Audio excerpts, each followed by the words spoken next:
પર ખૂબ જ વિશ્વાસ હતો. દર વર્ષે ગણેશ ચતુર્થી આવે ત્યારે તે ખૂબ ઉત્સાહથી પોતાના ઘરે ગણપતિજીની સ્થાપના કરતો. એક વર્ષે ગામમાં ભારે વરસાદ પડ્યો. બધા રસ્તાઓ પાણીથી ભરાઈ ગયા. વિહાનના પપ્પાનો ધંધો બંધ થઈ ગયો. પરંતુ વિહાન રોજ ગણપતિ બાપ્પા સામે બેસીને પ્રાર્થના કરતો, બાપ્પા, બધું સારું કરી દેજો. તેને મદદ કરશે. તેણે પોતાના મિત્રો સાથે મળીને રસ્તા સાફ કર્યા, નાળા ખોલ્યા. ગામના લોકો પણ તેની સાથે જોડાયા. થોડા દિવસોમાં વરસાદ બંધ થયો. ગામ ફરીથી સામાન્ય બન્યું.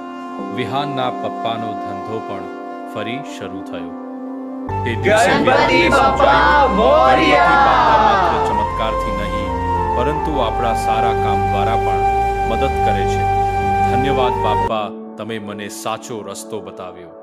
ગણપતિ બાપ્પા મોરયા.